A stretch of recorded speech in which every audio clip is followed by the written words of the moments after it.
Hello, my name is Kirti Matura. I'm a horticulturist and also the program coordinator for the Smartscape training program with the Maricopa County Cooperative Extension. I've always had a passion for plants, and being here in the Sonoran Desert, we're coming upon the fantastic fall season. There are so many opportunities to get out and garden and so many plants to be enjoying through the fall season. So I just like to share a few of those plants with you. There are so many more, and later you'll be able to investigate those plants on the AMWA website, Arizona Municipal Water Users Association. We'll give you that link, and you could also pick up a hard copy from one of your municipalities if you don't have one. So we're going to start kind of large and work our way down, starting with a few trees. We're just coming into the season when the Cassava Lotte will be producing its brilliant yellow blooms. They have a nice light fragrance in addition to the color. Now they'll usually start blooming around October and can continue until March or April if we don't have any kind of a hard freeze. They do have thorns, which start out pretty nasty looking like cat claws, but I love them because they enlarge as the branches on the trunk enlarge, I think becoming very ornamental. And for those of you who fear thorns, there's also a thornless variety available. There's a small tree that I think is very much underutilized. That's the Mexican Buckeye. The Mexican Buckeye gets to be, maybe around here, outside of its native habitat, about 12 feet in height and spread. It has almost lush looking foliage that is nice deep green. In the spring it produces very delicate looking orchid-like flowers that have a light fragrance. Once they're pollinated, the coolest seed pods start to develop that become tri-lobed and eventually turn a kind of a coppery color when they're fully developed, and then they'll pop open and you can see the namesake because it's not a Buckeye. The seeds are dark. Now, what does it have to do with fall? Right around the time when the nighttime temperatures really start to cool off, you'll have a color change of the foliage. And just depends on the year, the conditions. Some years it will be the most brilliant gold, other years more of a mellow yellow, but you'll get a color change. That's all before the tree goes totally deciduous for the winter. Some shrubs. Here we have a flame Anisocanthus. This is just a vibrant bloomer that will make the hummingbirds happy for months and months. The flowers are tubular and that bright red or reddish orange. They will begin appearing around May and continue oftentimes through October, even into November, providing nectar for the hummingbirds and beautiful color for your garden. Here's one that many of you might be familiar with already, the red fairy duster or Baja fairy duster. It has just the most delightful flowers. They're puffy and fluffy. These bloom with a heavy profusion in the spring and also in the fall, and then they'll taper off, but you'll still have some blooms even through the winter. This is one that I claim you can find at least a few of these brilliant red flower clusters any day of the year. They're very low maintenance. They initially have or normally have an upright growth habit with their branches, but if you like it a little bit more dense, you could do some kind of conservative pruning, but get it to branch out more if that's desired for you and the hummingbirds and the butterflies and the pollinator bees. This is just one of the dahlias, the black dahlia, that are available for our desert landscapes. There are other varieties, other species. They vary a little bit in size and also the bloom scheduling, but this is the first to bloom in the fall. The little black dahlia, it remains just about 3 to 4 foot tall and wide. It's the smallest of all of them. And the flowers will invite butterflies to visit as well. And the other dahlias, they can range even up to 6 or 8 feet in height. There's also one that is yellow blooming that will give you a nice fall color. It is the only one that's pretty much purely winter deciduous in the valley. Turpentine Bush. I feel bad for this plant because it's such a mean name. I think it has a lovely fresh fragrance, but somebody's nose detected an aroma similar to turpentine, I guess. It has lovely aromatic foliage with a gentle caress. You can awaken the oils that are within the leaf tissues, and that releases what I think is a fresh fragrance. In the fall, September, October, November, these are covered with small, kind of daisy-like flowers that will be drawing in numerous types of butterflies to your garden. You have to make sure that you put this one out in full sun, and it's very drought tolerant, as most of these plants are. If it's in the shade, you won't get nearly the bloom performance. So remember, a lot of sun for your turpentine bush to give you that brilliant fall color. Red fire bush. This is just a superb bloomer. Starts kind of late spring, early summer, with very narrow tubular flowers that are definitely a draw for the hummingbirds. They will visit the flowers, and you'll have months from around May or so, right on through October, even into November, with these delightful flowers. And then when we start to get the cooling weather, you will have the foliage change from that nice dark green to a maroon color. The foliage will stay like this for the winter unless a hard freeze comes. And with that, the foliage dies back. Some of your plant might even die back, but they rebrown very rapidly in the springtime when we heat up again. Chupa Rosa. This is a fun one. It's another wonderful plant to have for your hummingbirds. They will visit the flowers. This is very long blooming. They will usually start blooming around October and continue November, December, on into sometimes even April with their tubular flowers. Most commonly we have available the red blooming form. And if you've ever pruned a Chupa Rosa before, you might have detected a cucumber-like fragrance. Well, you should taste the flowers also. They have a delightful, mild cucumber flavor. Now you'll have to, fend off some of the hummingbirds, but as profusely as these bloom, there shouldn't be any problem. There is also a yellow variety available. It's the same plant, just a different flower color that appeared out in the wild. Somebody found this as a variation, so either one. These are splendid in full sun to light, borderline moderate shade with their bloom performance. Too much shade, you won't get much bloom. So they're nice. They get to be about 4 to 5 feet tall and wide. A little bit smaller with a cool bloom season is the red Usticia. Now this one, when right down in the valley, with our intense conditions, I would recommend that this, for the summer at least, get some midday and afternoon shade, a little higher elevation. They could be in full sun. This is a delightful plant. You don't have a dense bloom, but from the fall right on through winter into the spring, you'll have just individual flowers dotting those stems, looking just so lovely. And yes, it's another one for the hummingbirds. It's so easy to put together a hummingbird garden here in the valley. Some of us are familiar with the autumn sage, and it has a prolific bloom in the spring and the fall with a range of flower colors available. You can get red blooming autumn sage, some that are tending more towards pink, and a range of colors all the way to white. These also would appreciate, like the red Usticia, some shade during the summer months to keep them going, but they will just be wonderful for the hummingbirds with their tubular flowers. And those hummingbirds, they don't care what color the flowers are, so choose what goes best with your garden design, and they'll be happy no matter which one you choose.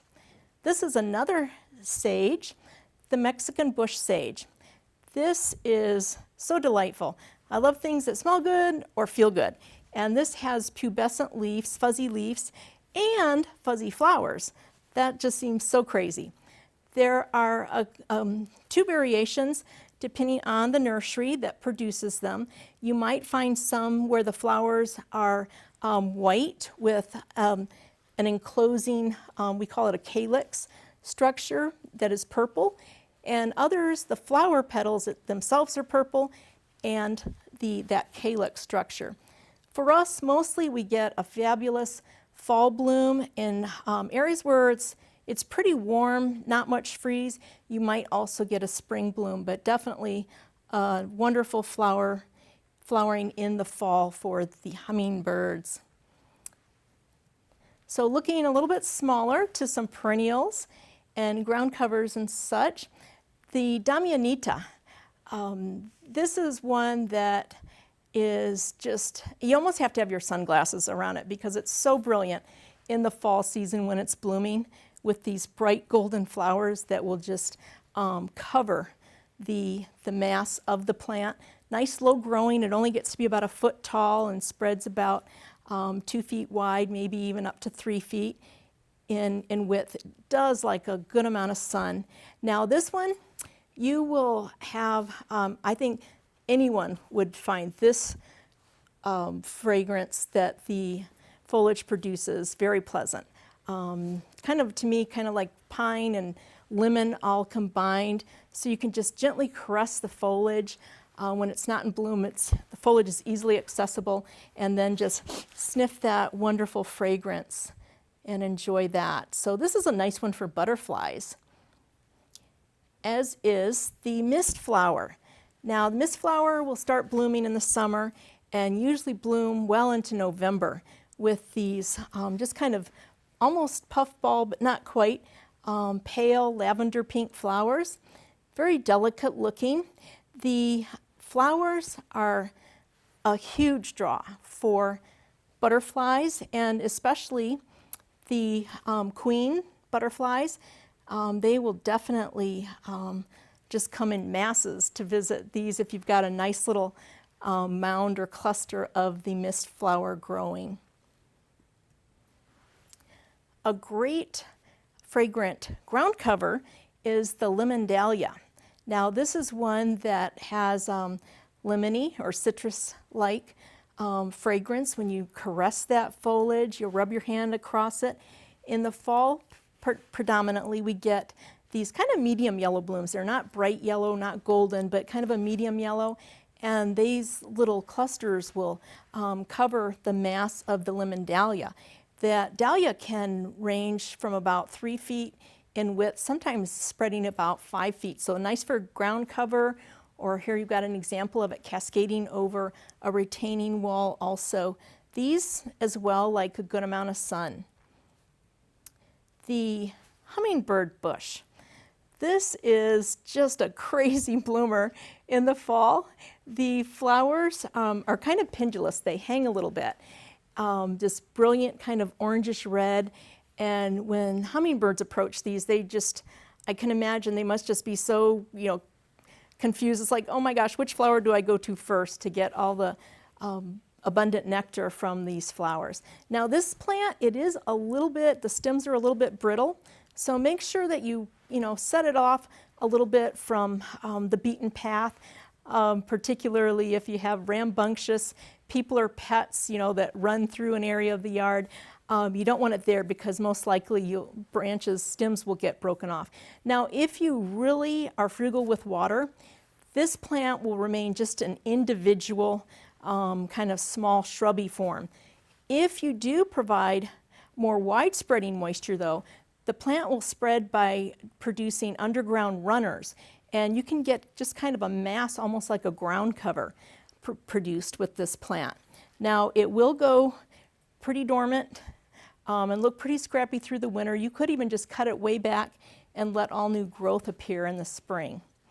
This is one of my favorites. It's a lovely kind of rosy purple blooming plant. The Snoring water willow has these lovely flowers fall, winter, on into the spring. Great ones for the hummingbirds and just a delight to have in the garden. These plants are pretty small, so you might want to plant clusters or groupings of them, 3 plants together to make it really more pronounced in the garden. They will thrive in full sun to light shade. Here is one of our many, many, many wonderful perennial bunch grasses that are available for us to use here in the Southwest. We have the pink mist. Around the beginning of October, these will start just, mesmerizing people with their seed heads that become very fluffy and pink. There's even one that one nursery has developed called Regal Mist that's even a more intense, almost red color. But these, they're very gentle. And the perennial bunch grasses are wonderful, not just for the visual effects of the color, but also the movement that you get with these plants. With a slight breeze can add a lot of dimension to a garden setting. So these, for a few months, you'll have this beautiful pinkish reddish color. And around, January, that color will start to fade and you'll have a kind of a golden straw color for a while. Then they'll start looking pretty weathered. And that's the time around beginning of February.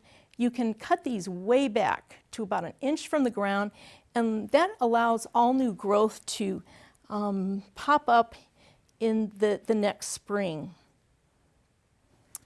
Another one of our Southwest perennial bunch grasses that is just fabulous. It's a little bit taller than the autumn glow, than the pink mist.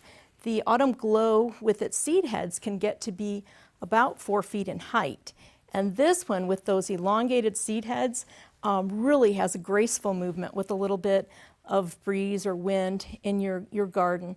So you can plant these, and especially since this one's a little larger, you could plant just one, but having clusters, or if you've got enough space on your property, having kind of a large mass planting can really be stunning with these seed heads. And remember, these are just fantastic when they're backlit by the sun.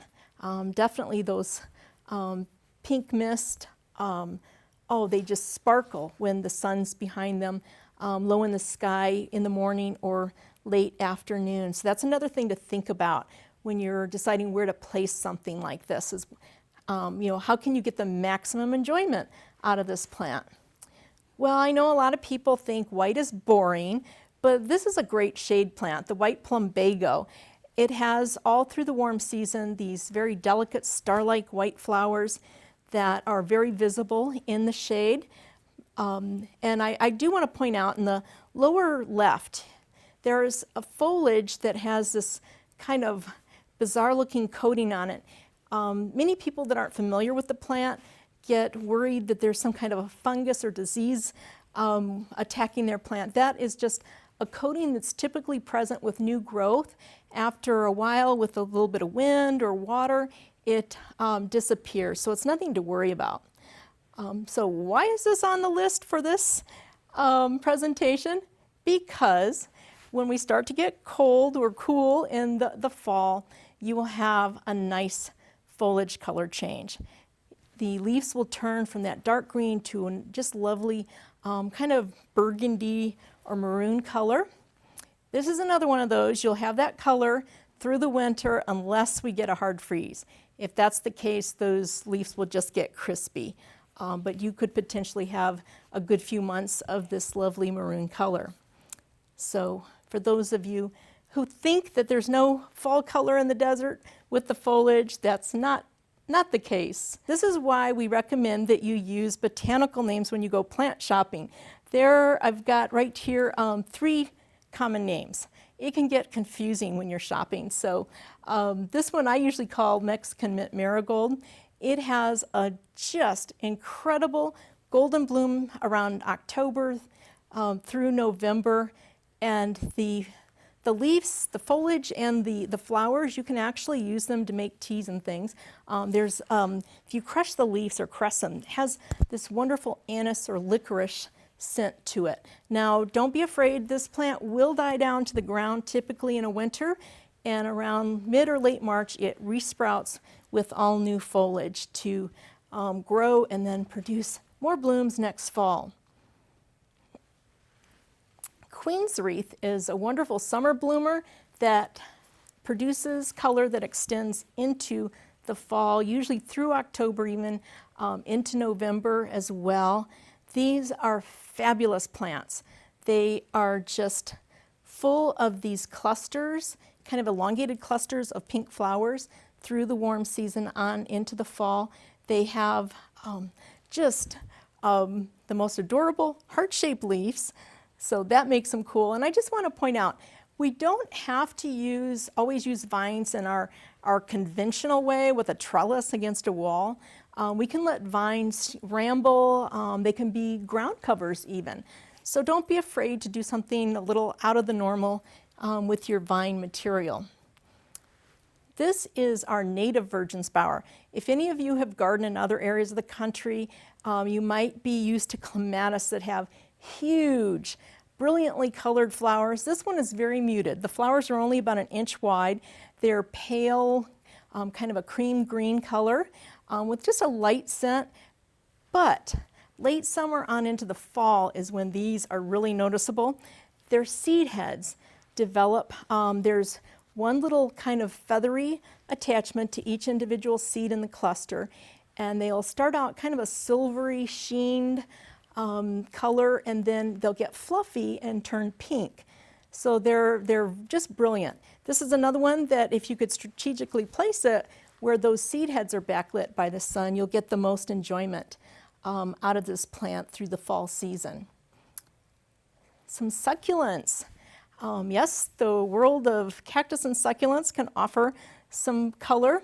Now, a few of these are maybe something that you wouldn't think of, but this blue glow agave has striking leaf margins that when they're backlit by the sun, when that sun's low in the sky, morning or evening, the margins just, truly they glow.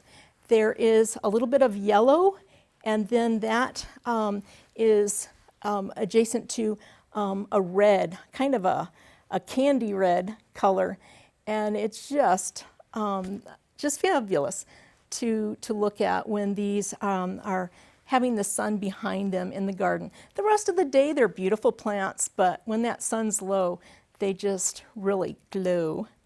Very appropriately named.